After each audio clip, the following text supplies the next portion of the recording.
Hey guys, welcome back. Today we discuss Zachary Levi.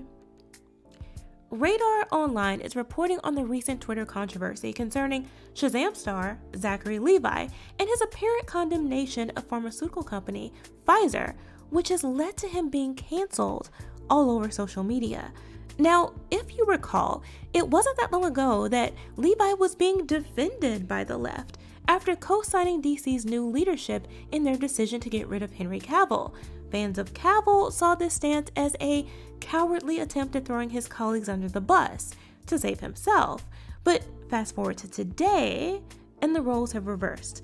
Now, those on the left have left his side and come for his neck after he made a tweet critical of the COVID vaccine maker.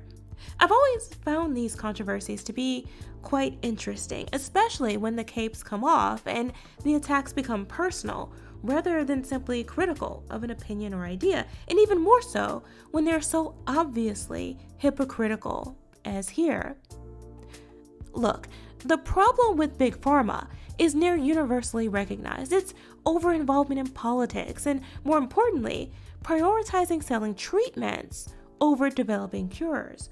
Many have been critical of the entire industry long before COVID, and that criticism is one that's been largely bipartisan, at least among us regular folk who aren't getting payoffs in the form of campaign donations. This industry has become more about making a profit and paying off politicians than saving lives, and that's not even remotely debatable. The COVID vaccine is no exception to this, as even left-leaning observers such as Oxfam International have noted. But call the company out directly for its behavior, and it's suddenly a problem. Any criticism is perceived as anti-vax and must be silenced. Never mind the fact that it could be anti-corruption, anti-fraud, which, as Levi pointed out in a later post, Pfizer was found back in 2009 to be engaged in order to pay the largest settlement in the history of the United States Department of Justice.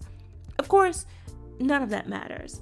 Industry folk called for an intervention, and another said he was no longer supporting his film.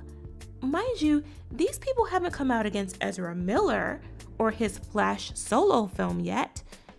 And what's even more hilarious is how many of the people desperate to silence those who raise questions about vaccinations, either for COVID or generally, or just call out the very corporations that deserve being called out on their operating practices alone, are the very same people who hate, they say, the administration that brought us Operation Warp Speed and these federally supported vaccines in the first place.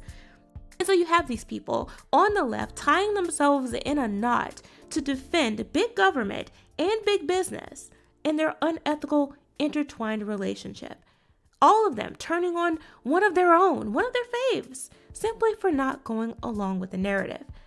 This guy is an actor. Regardless of whether you agree with him or not, I'm personally still on the shut up and act train. I don't want to hear from any of these people about anything at this point. But if and when one of them does decide to say something, it's possible to just disagree or agree with their opinion and still support their work if you enjoy it. Not come out and try to get them canceled simply because you don't share their opinion, or as in this case, when you do share their opinion, you just don't want to accept it. It's insane.